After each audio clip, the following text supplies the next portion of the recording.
Okay, well, good afternoon, everyone. Welcome to our AOS Colloquium, our highest profile presentation of the week. Today, it's a great pleasure to introduce Melissa Gervais, who's now an assistant professor at Pennsylvania State University, otherwise known as Penn State. Melissa's been working on all manner of interesting questions that bridge the gap between weather systems, the jet stream and weather systems, and the climate system.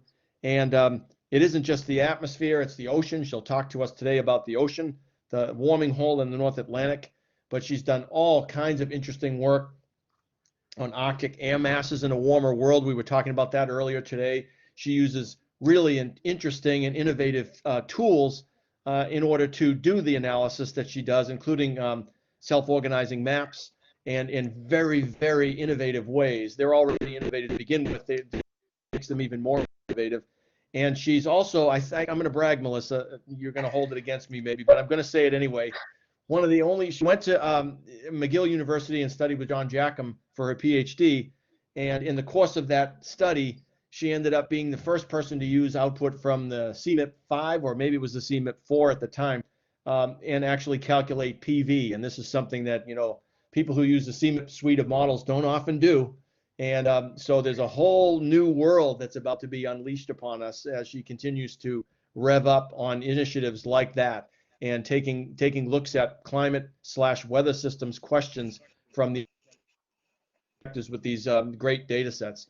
So today, Melissa's going to tell us about issues that she's uncovered in the North Atlantic, the so-called warming hole, and how it has impacts and how it's related to other things in the overlying atmosphere. So I hope that was a fairly accurate representation, Melissa. It's a great pleasure to have you. The only bad thing about it is, of course, you're not here in person, and we would have had a great day and going out to dine afterwards and continue our conversations, but we'll make sure we do that again in the next year or two when we can, in fact, have you on campus. So it's a great pleasure to have you here today, and if you can take it away, please do. Great. Well, thank you so much, John. That was a really lovely introduction. I hope I live up to that. Okay, so let me share my screen. Oh, no, I didn't share my screen. I stopped sharing my video. Let me work on that a little bit. Okay, share content. Here we go.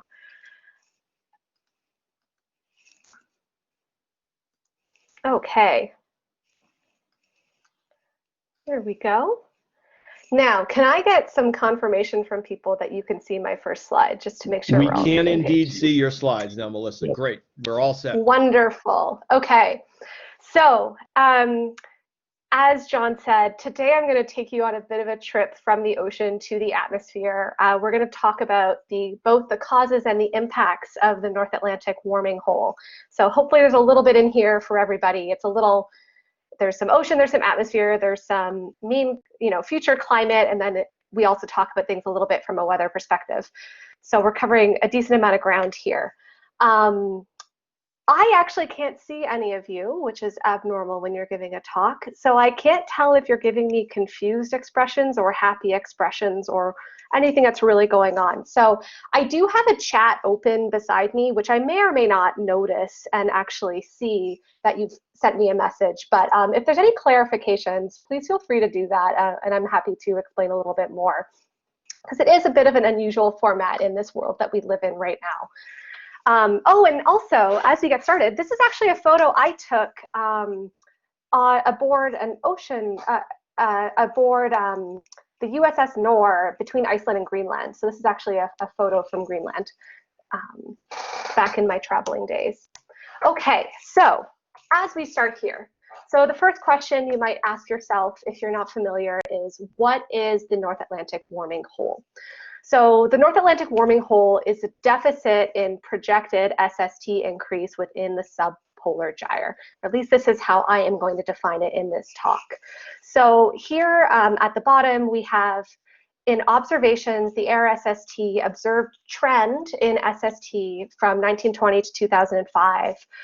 We have the same thing, but with the CESM large ensemble, so fully coupled model simulation with historical forcing over the same period. And so the first thing to point out here is that the ensemble mean trend is roughly similar to the observed trend. There's a little bit of a difference in pattern shape. And given, I've actually also done this for every ensemble member separately, and there's a really wide range and large internal variability within the large ensemble over the historical period. And so oftentimes people will talk about the warming hole as a current feature. I'm really focusing on the future, though, in this talk, because it's possible the mechanisms are similar, but they might also be a little bit distinct. So I'm really going to be talking about from 2005 to 2100, say, here's the trend in sea surface temperatures. What you'll notice is that, as we expect, in general, SSTs are increasing around the globe, but this region in the North Atlantic is experiencing a deficit in increase, or in some locations even a negative declining trend in SST. So this is what we're going to be defining and talking about as the warming hole. We're thinking about it in this case as a future climate impact. So, and then just to point out, what this might look like in different models and also in the observation. So here's, just kind of hammer this home, here's the cold blob over the historical period using some observations. So this has been studied by Ramsdorff et al. 2015 and others since.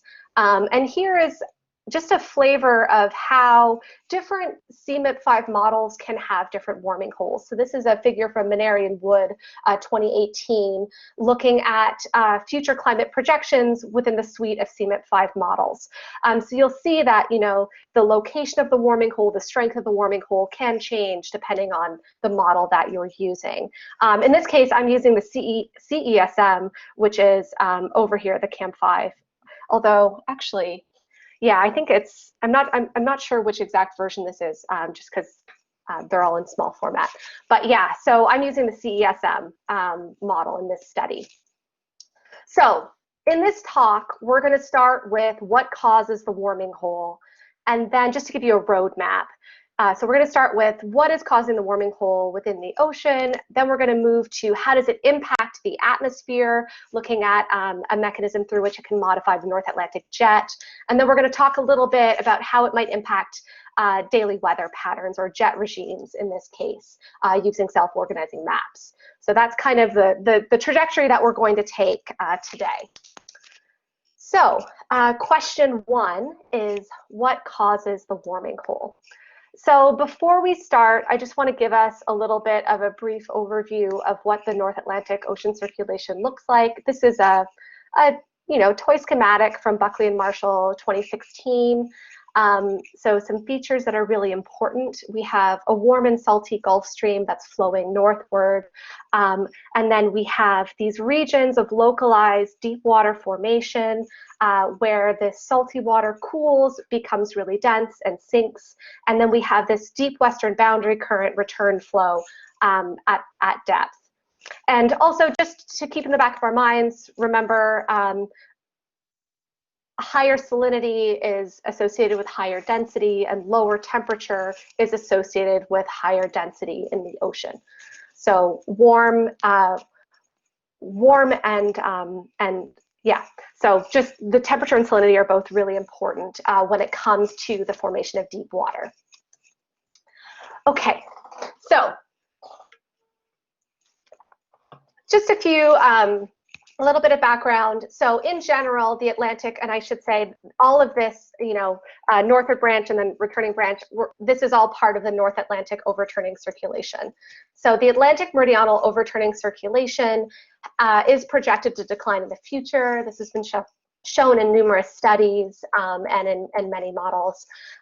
Changes in freshwater, we know, especially freshwater at the surface, can impact deep water formation and AMOC strength. This has been shown, when it comes to sea ice melt, etc. And also, the density in the Labrador Sea has been shown by Williams et al. 2015 to be one of the greatest factors in governing changes in the subpolar gyre ocean heat content on these longer timescales, so timescales greater than 5 years. We know that that can be really important. And so taking that kind of as a background, we'll just talk more specifically about the warming hole. So previous studies had related this to a slowdown of the Atlantic meridional overturning circulation. However, it does show up in some simulations before AMOC slowdown actually occurs, which makes us think that it's perhaps related, but there's maybe it's a little bit more complicated than just its AMOC slowdown. We do know that ocean circulation is necessary for its generation, and we know that because in simulations that are run where you fix the ocean circulation to a certain if you have fixed ocean circulation, you cannot generate a warming hole. And so we do know that we need to have that in order to have a warming hole. So it's not just a passive response to atmospheric forcing. There has to be some sort of change in ocean circulation involved.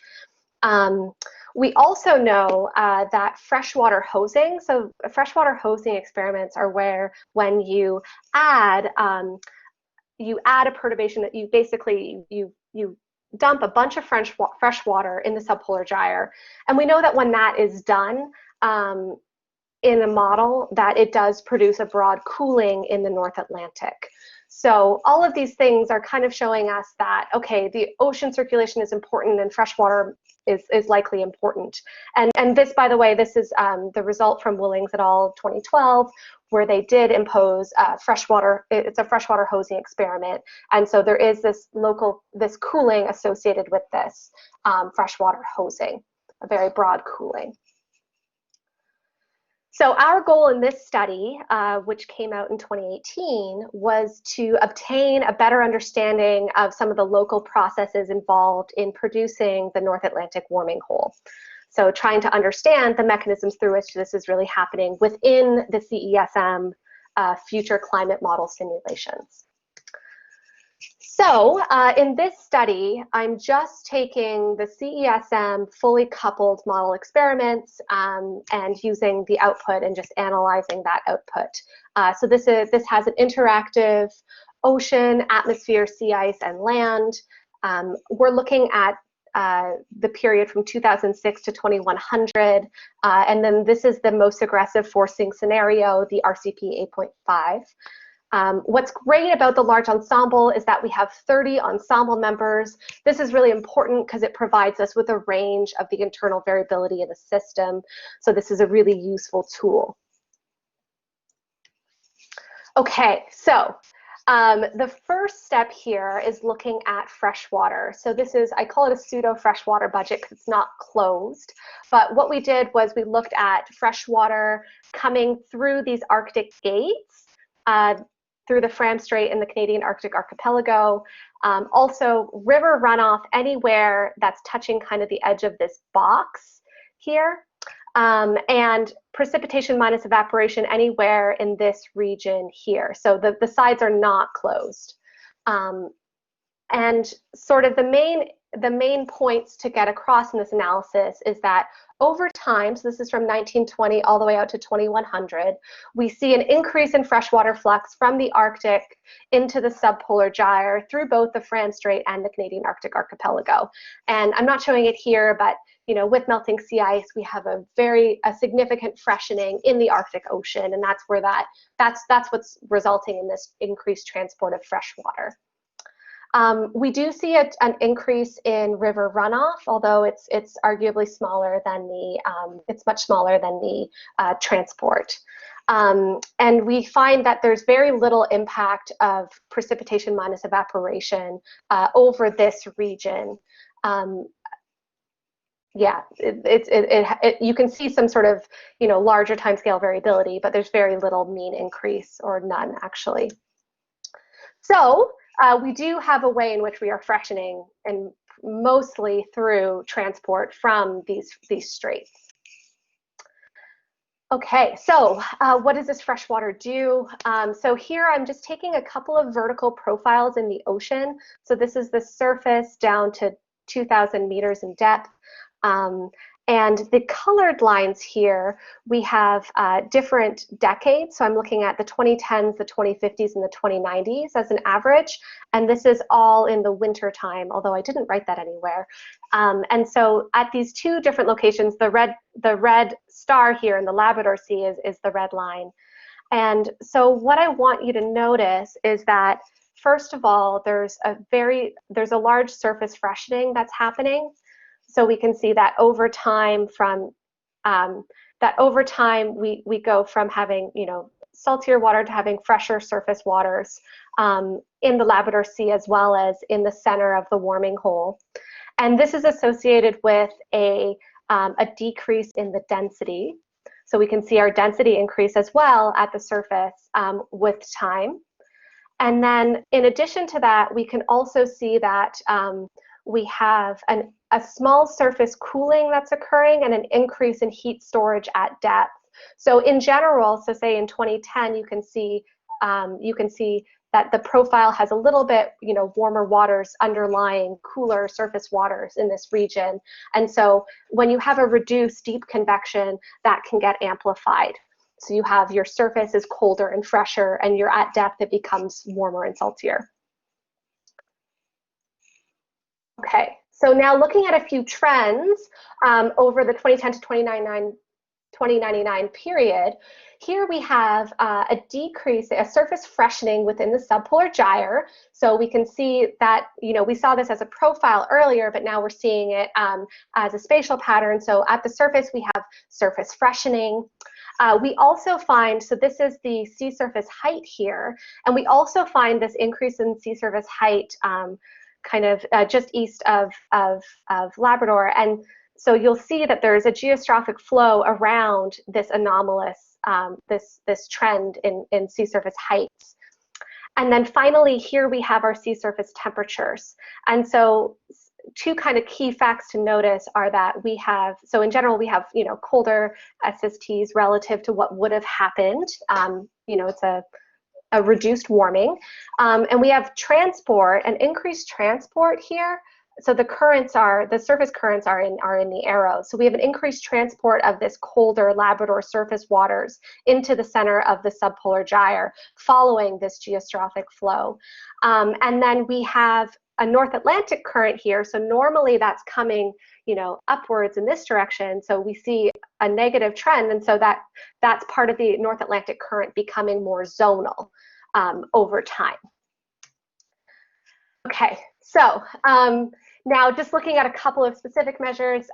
So on the left here, I have the deep water formation. So the Labrador Sea, this is the formation of Labrador seawater. And we see that over time, we have a decrease in Labrador seawater formation, so reduced deep convection. We also have a slowdown of the AMOC, which is something that we are expecting. And then if we look here, now we're looking at advective heat flux. And so that's actually happening in our little warming hole region. So what the main story here is that the ocean circulation is acting to decrease the mixed layer ocean temperatures. So the ocean advective heat flux becomes negative over time. So the zero line is underneath here. And the surface heat flux is actually acting to counteract that. So it's the surface, so coming from the atmosphere, where it's actually acting to heat up the ocean to counteract this ocean circulation that's acting to cool the ocean. So this is really just showing that it's really the ocean circulation and the advective ocean heat flux that's resulting in this relative cooling. Okay, so let's put all of that together. And so we have a little schematic here to describe what we think, at least, is causing this North Atlantic warming hole. This is, again, it's all within a fully coupled model simulation. So causality is always really hard when you're doing this. But these are the steps that we think are happening. So we have an increase in freshwater flux coming through those Arctic gates. We have Labrador sea deep convection reduced due to this surface freshening. This leads to cooler surface waters in the Labrador Sea that are transported to the center of the subpolar gyre, helping to cool in this warming hole region. And then we also have changes in circulation that I didn't really go into too much depth, but changes in circulation that lead to an increase in transport and a more zonal North Atlantic current. So this North Atlantic current here becomes more zonal. And so that, from an Eulerian perspective, is resulting in a relative cooling in this region, and also a reduced transport of our warm salty water from the Gulf Stream. And then finally, I'm kind of describing these in terms of a local impact, but actually all of these, when we think about the AMOC as being the zonal average of this overturning, all of these local changes are consistent with a general slowdown of the AMOC. Okay, so that is where we think this warming hole is coming from. And one of the important parts, and one of the reasons that we really did this study, was because it was really important to understand that the warming hole is really an ocean circulation driven process. And so the next question is, how does this warming hole impact the atmosphere? So thinking of the warming hole as maybe being caused by freshwater, although there's still a possibility that the atmosphere could be playing a role in its development, which I didn't talk about today.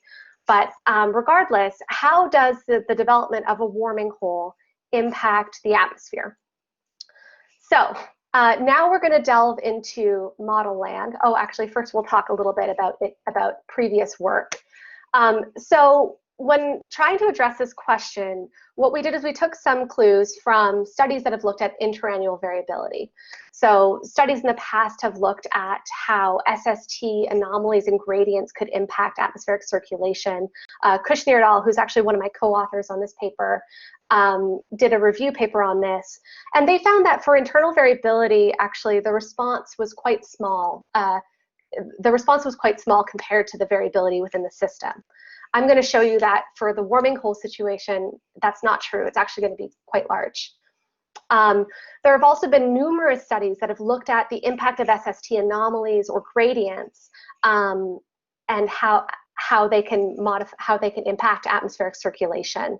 And so some of the key things that come out from these studies are that the vertical and structure and horizontal scale of the forcing is really important.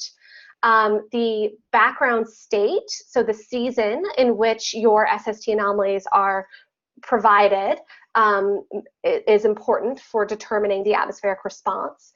And finally, and I think this is really key for our work here, is the anomaly location relative to the mid-latitude jets is really important.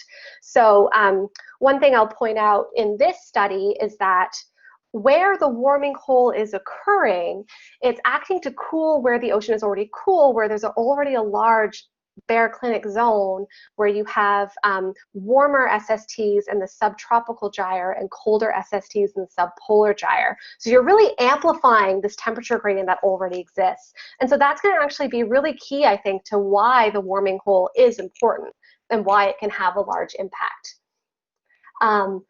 And the second thing, which I guess is which is the point here, is that a lot of these studies are looking at interannual variability.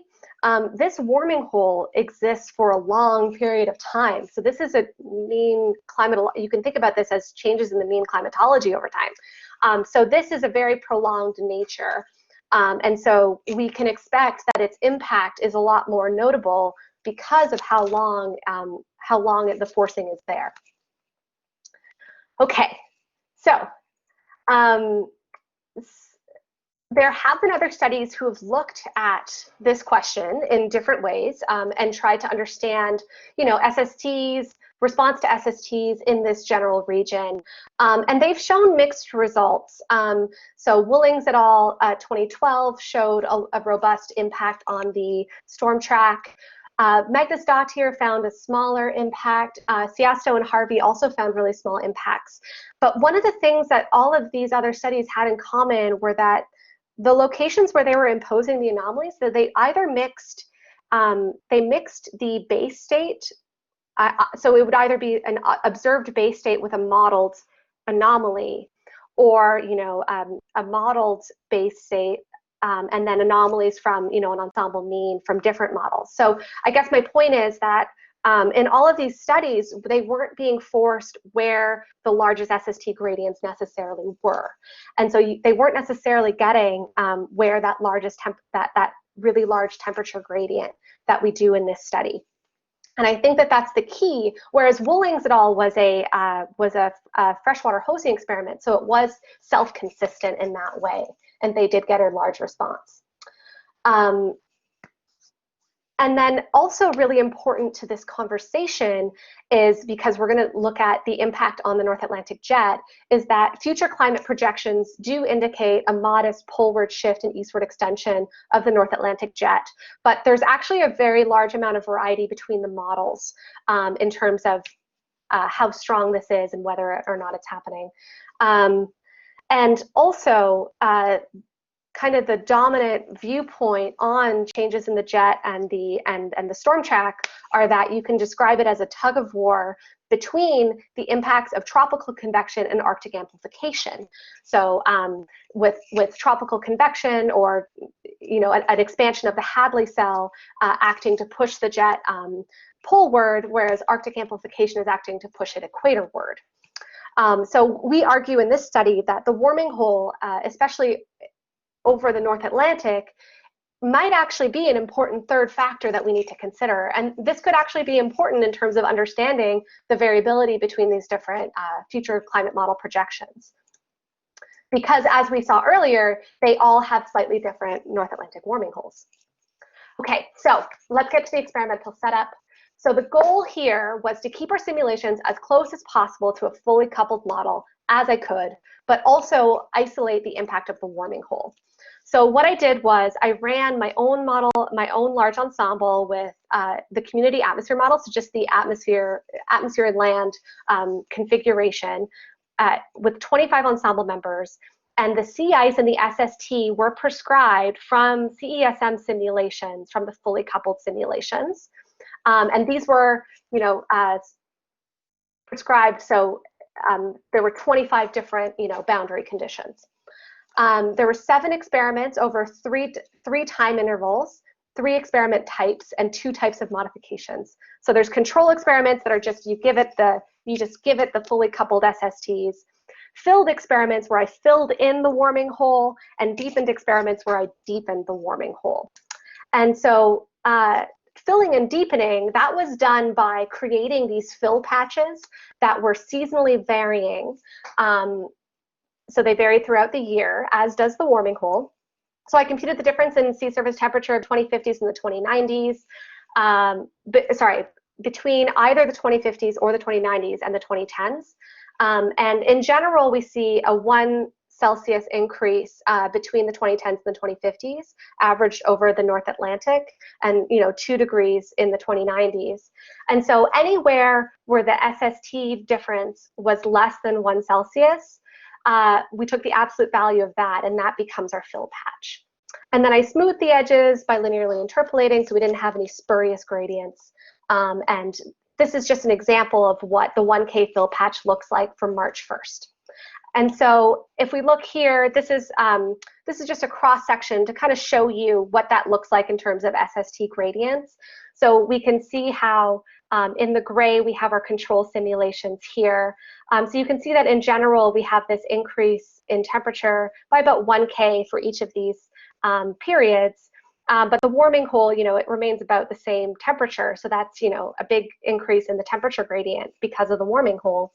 And so when we fill, we end up just following that same temperature gradient that we had before, but just 1K or 1 Celsius higher. And then deepening is doing the opposite, is removing that warming patch. And so we actually deepen the warming hole. Okay, I hope you guys are all with me. But we are going to look at the results now. So what does the warming hole do? So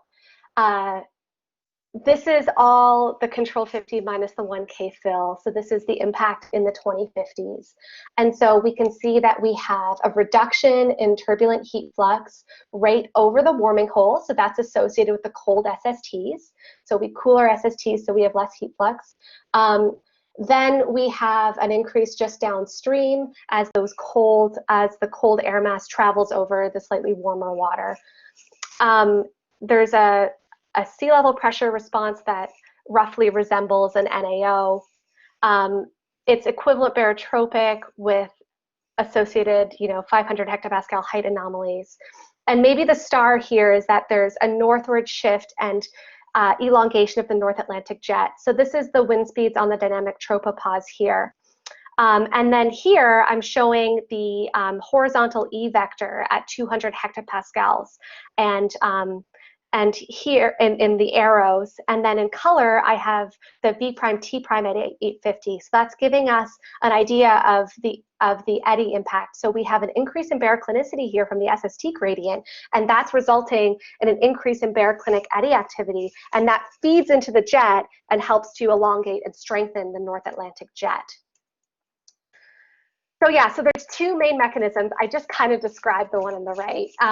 The first one is a linear response. It's much smaller. Hoskins et al. In 1981 have talked about this kind of response before. So that's our high sea level pressure directly downstream of the warming hole.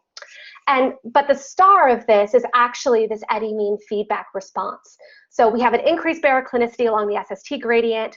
That propagates upwards and downstream. That when those diverge, we feed energy into the eddy-driven jet, and then that results in an equivalent barotropic height response that's reminiscent of an NAO. And we actually do find that over time, the location of those high and low pressure systems shifts downstream as the jet becomes even stronger. So the response is dependent on the season, the time period, and the warming hole strength. And so there's quite a varied response. The linear response scales approximately linearly with the strength of the warming hole. And we can see it a little bit better in March, April, May, which I'm showing here, when our eddy-driven jet is much weaker. And the eddy mean response feedback here, it's really important to note that it does shift downstream as the warming hole strengthens. And it also seems to depend on the background state. So here I have the DJF wind speed on the dynamic tropopause. So this is kind of the impacts of the warming hole. So the impacts of a warming hole, the impacts of a deepened warming hole. And this is the impact of the warming hole in the 2090s relative to a deepened warming hole in the 2090s. And so this was really curious to us and not quite expected, but there's, for this one set of experiments, actually, it doesn't have a poleward shift and eastward elongation. It's more of an equatorward shift and an eastward elongation. And we think that that's actually because the subtropical jet got really strong at this time. The background state was a little bit different. And so it actually started feeding energy into the subtropical jet. Although I'm saying that, we haven't proven that yet. But yeah, so we do see, and we can see that the jet impact, grows over time as that temperature gradient grows. So highly variable depending on the warming hole strength, depends on the warming hole location. So all of these things makes for something that could actually add a lot of uncertainty to our future climate model projections and how the jet might change, which I think is interesting and somewhat problematic. And just to kind of hammer home that this is actually important, here's some figures. This is sea level pressure. This is as a result of the warming hole in the 2050s and the 2090s. And this is the total change just in the control simulations. And so you'll note that for sea level pressure, this warming hole constitutes a large fraction of the total sea level pressure change that we experienced from between the 2050s and the 2010s. And similarly in the 2090s, although there's a little bit more going on in the 2090s, especially over here we have some impacts of sea ice loss on sea level pressure. And then when it comes to the jet, and this is the part that I think is really notable, and this is where I think that this is important to talk about when we talk about this tug of war, is that, so here I have the impact in the 2050s of the warming hole, and this is the total response. Now, certainly the impacts on the subtropical jet are very large and have nothing to do with the warming hole. But if we look at the changes in the eddy-driven jet here, or right over that storm track region, we see that this warming hole can account for roughly half of the future change in the North Atlantic eddy-driven jet. And it also has an impact on the North Pacific, and I haven't even gotten to really understanding why that's happening yet. And similarly, as we go to the 2090s, we also have a significant impact, and we can see it extending all the way out over Asia and Eurasia here. So we have a poleward shift and eastward elongation of the North Atlantic jet. We have an enhanced SST gradient associated with the warming hole being important for generating this response. So I do think that this is a potential source of discrepancy between future climate projections. And it's really important. It explains roughly half the total climate change signal in that region. And so I think this is an important lesson for us to be thinking about. And finally, this analysis doesn't include any of the effects of Greenland ice sheet melt that could happen on the warming hole. And so it's possible that our reality could be closer to the twice deepened scenario than it is to what we currently have. So it could actually be more important than we currently know. Okay, how are we doing for time?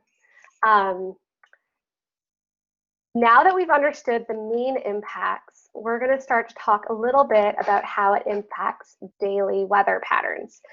And so I'm going to be doing this by using self-organizing maps applied to these same model simulations I just spoke about. So self-organizing maps is a machine learning method. It produces a set of archetypal patterns, which I'll talk about as being SOM nodes. I really like to think of this as synoptic typing, but using machine learning. It learns by iteratively training and seeing patterns, and then using that to understand what to create these dominant archetypal patterns.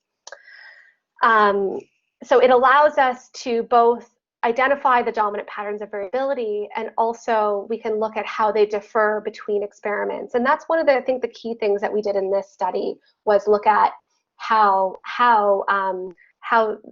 the dominant patterns were changing between the simulations. So the advantages are that it has no requirements for orthogonality. It does not assume that the time series is stationary, which is important in this case.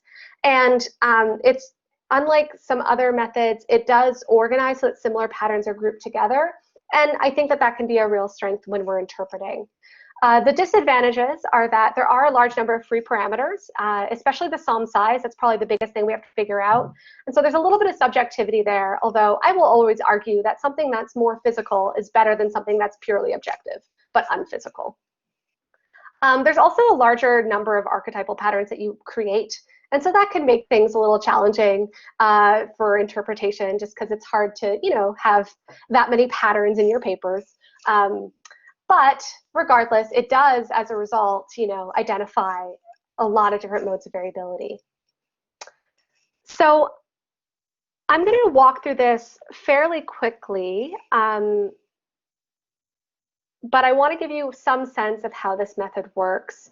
So these are what I think of as the main steps. We pre-process, we choose our parameters, we train the SOM, which is, I think, the most important part. We assess how good the SOM is, the map quality, and then afterwards we can assign every day of data back to a given archetypal pattern, and then we can conduct our analysis. So this is just a little schematic, shamelessly stolen off the internet, but I really like it. That just shows the process through which you train, where you have your little nodes, they're all random, and then they slowly but surely become pulled towards and become more similar to the actual data, and eventually they map across the variability in the data. But just to go through and talk a little bit about how the methodology works. So basically it trains iteratively. So you get every day of data. In this case, our data vector is one map of dynamic tropopause wind speeds. And you take your map nodes, which at the start you just give it random data. I mean, there are different ways to initialize, but let's just say it's random data. And you say, okay, which one is the closest? Which one is the most similar to my day of data? And once you've chosen that winning map node, you then modify the adjacent map nodes to be more similar. And depending on how close they are, they'll be modified, more or less. So you modify the ones that are closer more than the ones that are further away. And so there's, a question of, how far away you're modifying, et cetera. And I'm not going to go through those details today. But yeah, there's a few parameters to choose to decide how we're actually modifying these. But yeah, so over time, you just keep giving it all the different days in your data set. And you do that multiple times. So in this case, I think it was 20 times the number of time steps. And you conduct multiple trainings. In this case, a first training where you're doing kind of the large scale training and identifying the dominant patterns, and then a secondary training where you're doing some more fine tuning. And so we do that to identify these dominant patterns of variability. In this case, these are kind of the specifics of my SOM. I did a 3x4 SOM, and it's trained with December, January, February daily wind speeds on the dynamic tropopause, and I give it all of the experiments at once. After you've trained the SOM, every day is assigned to one of those patterns, and that's called the best match unit.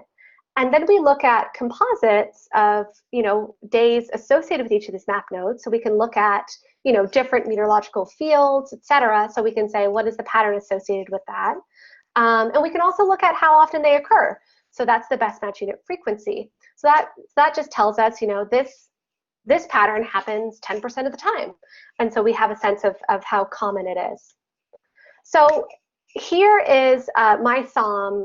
This is the SOM node composite of the dynamic tropopause jet. And so in black, we have our wind speed on the dynamic tropopause. And so that's giving us our wind speeds at jet level. And so these are shown every 10 meters per second, beginning at 20 meters per second.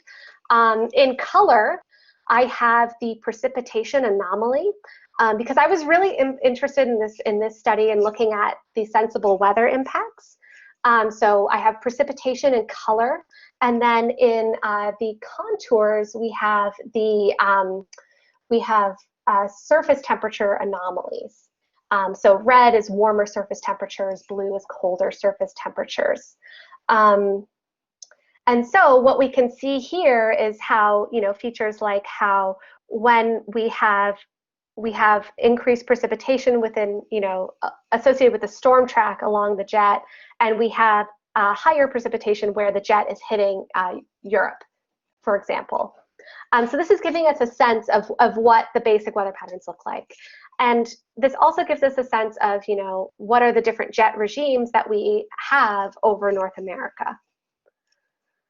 So as an example, if we're talking about, which ones are more and less common, on the right here, I have a heat map of the best match unit frequency. So this is basically telling us, so here I have 10. So this means that this node happens 10% of the time. This one over here is less common. It happens 6.8% of the time. So this is for the control 10 experiment specifically. And so we can start to play some games here. Oh, I forgot that it was like this. Okay. Where we can look at, when we want to understand how the daily weather is changing, or in this case, how do the daily jet regimes change, they can change due to two factors. They can either change based on how often they're hitting, so that's changes in our frequency. So we're going to call this delta F. And so this is kind of saying that patterns, let me go back, these patterns over here that have stronger, more elongated jets become more common in the future. So this is the difference in frequency between the control 90 and the 2K fill 90 simulation. So this is saying that with a deepened warming hole, we have an increase in frequency of these jets. We can also look at what they actually look like when they occur. So we can actually look at the composites for different simulations and how they differ between different simulations. And so this is telling us that, say, for this node, we see that we have an increased jet where the jet is occurring. So the jet is in this position, and it's also stronger and elongated. And so now we can understand, why are we seeing the mean response that we're seeing? Are we seeing it because of changes in frequency, or are we seeing it because the patterns look different when they happen? And so what we did was we decomposed it in this way, and now we can start to think about, what are the root causes? So we can actually think about the total difference as being the difference in the frequency times the map nodes added over all the map nodes.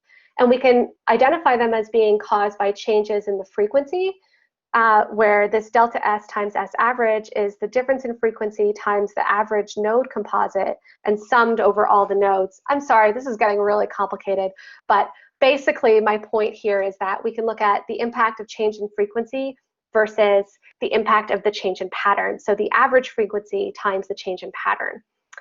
So this is differences due to the composite. And so now we can kind of look at this and see what was more important.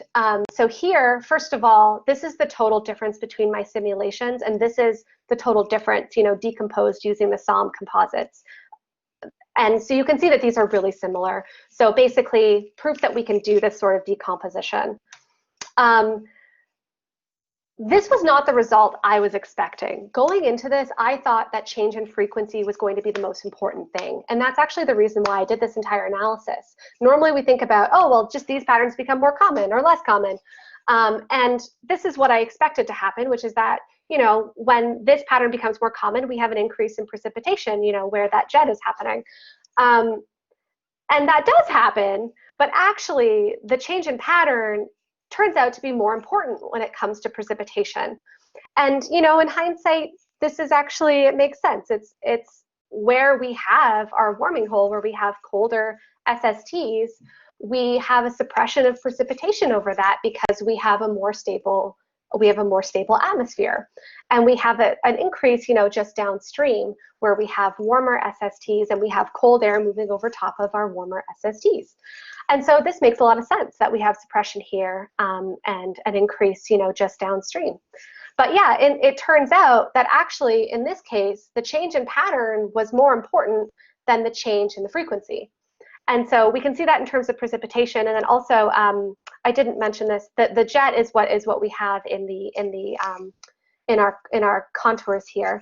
And so we can see the increase in the jet here as well. And I should say in this paper, we also looked at the E vector. And again, the change in pattern with that increase in temperature gradient was really important. And a lot of this jet change is because of that eddy mean feedback response. And you can see that in terms of a delta S. Okay, so just to put it all back together, we talked a little bit about what the warming hole was and what was causing it, and how it led to this decrease in sea surface temperature in the subpolar gyre, which also gives us this really big temperature gradient between the subtropical and the subpolar gyre. Then we talked about how that influenced the atmosphere. And so we saw this eddy mean feedback response where we enhanced our jet, and it turns out, looking at these jet regimes, that it enhances the jets where they are. So in all of the different patterns, we see an increase in elongation of the jet, in addition to some changes in frequency. And then finally, we looked at the impact on, in this case, a very abbreviated version. There's more in the paper if you're interested. The impact on daily weather. I only really showed you the results, the amalgamated results for the precipitation. But the main story there was that we had a decrease in precip, which I put as a sun. It's not necessarily sunny, but a decrease in precip right over that warming hole and an increase downstream. And one thing I don't think I really made this super clear is that actually over time, as the warming hole, like in the 2090s, extends, the region that has the suppressed precip shifts further east, and actually the region with the enhanced precip shifts further east. And so you actually have a different response, say, over England, depending on the strength of the warming hole, which I think was really important in terms of understanding the impacts over Europe. And so with that, I will leave and ask if anybody has any questions. And these are the references, although no one's going to read those right now. So yeah, I will open the floor up to some questions. Thank you very much, Melissa. What an interesting presentation. And as I expected, there'd be all kinds of really neat, new, novel ways of analyzing some of these interactions. So what we often do, what we've begun to do this semester is open the questions first to students, graduate students and undergraduate students, if they have any. I'm not particularly adept at monitoring the chat, so it might be best if people are flat out asking their questions in person. But I'll try my best to do the other. But if there are any questions from I have a students chat first. window open right here on my left screen, so I can actually have a look Okay. and read them too if you want. Can you I don't guys see anybody having asked one yet? raised his hand? Should we go with Ian? Ian, What? you want to ask your question? Ian, Yeah. Oh, yes. Yeah, please. Ian, please go ahead. Awesome. Yeah, thanks for the talk. Very interesting. My question is going off this summary slide. You showed the first part is, how do we get the increased baroclinicity in the first place? And then the second one is sort of the impact of the baroclinicity on the jet. I guess what my question is when you release the baroclinic instability, what kind of impact does that have on the warming hole itself? Or is it isolated downstream, or is that just too elaborate to gather? That is a great question. That is the type of question that I've thrown in proposals to study at some point. Yeah, no, in this study, I'm looking at this. In order to isolate the impact of the warming hole, I had to run it in an atmosphere only, so where you're prescribing the SST. So there's no ability to have a feedback. However, I would expect there to be I would expect that there's a feedback there. And actually, my PhD student who's working on decadal variability, her recent work that she has just gotten, her recent results have shown that on decadal timescales, there does seem to be a positive feedback here. So if you enhance the North Atlantic jet, that's kind of an NAO positive like response, and that would actually act to further strengthen a warming hole situation like this. So she did find that on decadal timescales, and I would expect that it would also happen on this longer timescale as well. I think the Great. next question Thank you very much. I think the next question was from Maria Madsen. Yeah, hi, Melissa. Great talk. This is really interesting. I also have a question kind of looking at this last summary slide here where you mentioned that the enhanced convection kind of gets displaced further east. I was wondering how far east is it like displacing kind of relative to where you see the jet structure at that point, and then kind of along that, I was just wondering kind of the relationship with that, displaced with that enhanced convection, and perhaps the PV structure for that, maybe seeing like a negative PV anomaly on that side from enhanced convection. If you kind of looked at that at all. I have not looked at that, and I'm not. Yeah, so I haven't looked at the impact of convection on PV. I'm not sure that I should really. I'm not sure if this is large scale precipitation though, or convective precipitation. Just to be clear about that.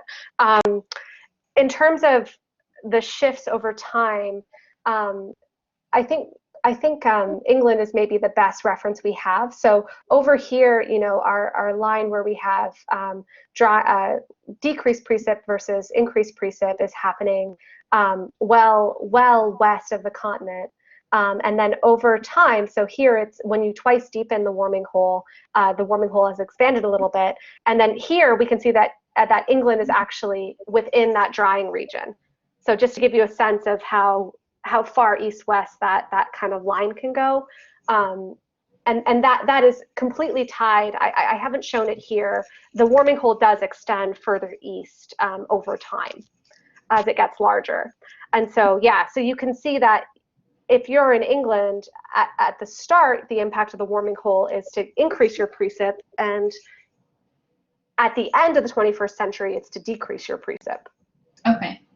Does that answer your question? Yeah. I think I needed to look at this figure again to look at the the precip distribution and the jet structure. Oh, sorry. I lost it. I got out of it. Any other questions for Melissa? Elizabeth. Hi, Melissa. That was a great talk. Thank you. That was really cool. You know what I'm going to ask you, but I'm going to ask you a different variant of it. So how much is the current fresh blob that we've got in the North Atlantic an expression of what the future is going to look like for the warming hole, which is also, I guess you could call it a fresh hole, a salty hole? Yeah. And then the follow-up to that would be, so if the salinity anomaly from the Labrador Sea really is the important part of keeping this thing together, at what point do you no longer have that fresh anomaly coming out of the Labrador Sea? Is that when you might expect the warming hole to disappear? Those are very excellent questions. To answer your last question first, yeah, I absolutely agree with you. I think once we get to the point where we no longer have any sea ice to melt, we'll stop having that transport, and so then it'll stop resulting in a surface freshening, and so we might start to revert back or change our balance. Now, again, you know, this doesn't include glacial melts, so yeah, so that's a whole other story that is hopefully something I will be tackling in the future. I'm going to try to see if I can do a good job of answering your first question about, no, I can't with my figures I have with me, but your first question was about whether or not the current hole is the same. I think on average, we haven't seen as much of the freshening occur already. Actually, I can answer that with this figure a little tiny bit. So already we've seen some increase in freshwater flux, especially from the Canadian Arctic archipelago. And so it is possible that this mechanism is already happening. Within the CESM large ensemble over the historical period, you do see it already, which means that it's either a forced response from, it's either a forced response related to anthropogenic forcing like aerosols, et cetera, that are in the model, or it's from anthropogenic CO2 emissions and mean warming. So there's a bit of a question here. One thing I'll point out is that over the historical period, there's a really long decadal timescale variability within the large ensemble, and I don't know that I would wager that it has actually escaped that just large, longer timescale variability yet. There are people, though, who have written papers and have published on showing that it has emerged. So, long story short, I think that this mechanism could already be operating. Oh, actually, you can kind of see it in this AMOC-ish time series. We're just at the brink of whether we can say for sure, I think, and maybe we could already say that it is happening. Maybe we should write a time of emergence paper once all the CMIP6 stuff is out. Maybe, and also the mechanisms, but it has actually been done. Ray Chemke did that and showed that it had emerged. Yeah, it's just the question of whether it's the exact same mechanism is the one that I really have a hard time with. Okay, Brad. So enjoyed your talk, Melissa. This is more of a technical question. Yeah. So in your self-organizing maps, you chose the wind speed at the dynamical tropopause for the training, and then your composites of other variables were based on those different dominant composites. What motivates the dynamical tropopause wind speed, and would you expect similar kind of results if you chose another variable for training?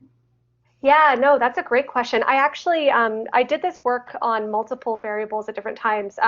One of the reasons why I was really interested in the dynamic so there's a few reasons why I chose the dynamic tropopause wind speeds. First of all, I felt like the main impact of the warming hole was on the jet. And so, clustering based off of the jet, I think made a lot of sense from that standpoint, since that's a dominant mechanism through which this is impacting the atmosphere.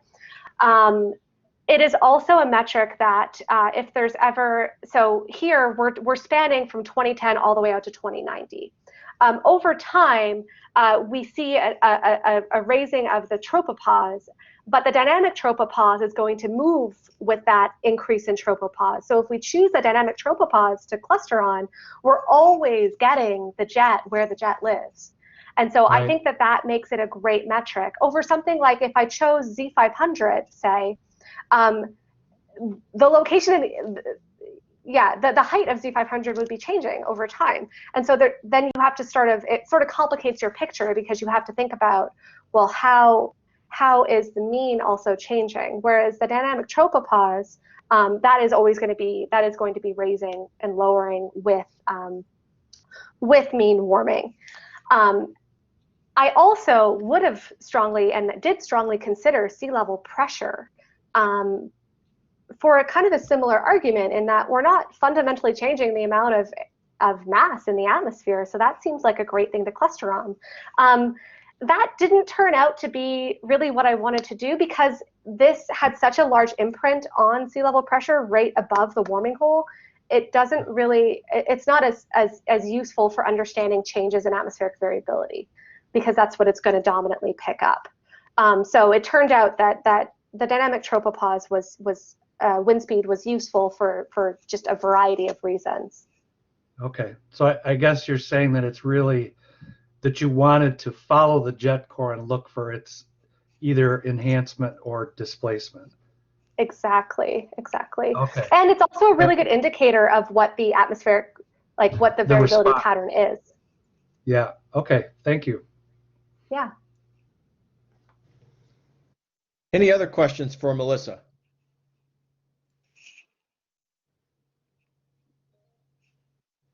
Maria? Hi, Melissa. Yeah, I had another question. Can you go back to your figure that showed that the warming hole accounted for, I think about half of the future changes? And then I thought, yeah, you mentioned that you saw that it also accounted for some of the changes of the North Pacific. Yeah, I know you said you haven't looked into it much, but I just was curious if you had any hypothesis on what was going on that it would impact that. I think that it might have to do with eddy energy feeding into the subtropical jet here, and then strengthening all the way around. It could also have to do with the imprint on the northern annular mode. But yeah, it's still something that, as I was saying this, I forgot that this was something else I wanted to study, and so now I think I need to do the study on it. We haven't really looked into the mechanism, but yeah, it's really striking. Yeah. So it needs to be analyzed.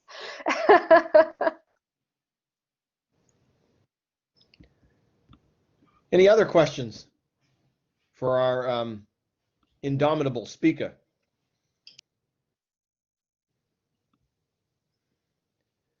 Well, if not only for an excellent talk, but for a healthy round of questions after a long day of visits, which were also excellent. Thank you so much. It's been a great pleasure to have you. And as I said, we hope we'll be able to have you face-to-face sometime quite soon. So thank you again for a great day. Well, thank you guys so much for having me. I hope you guys have a great rest of your evening.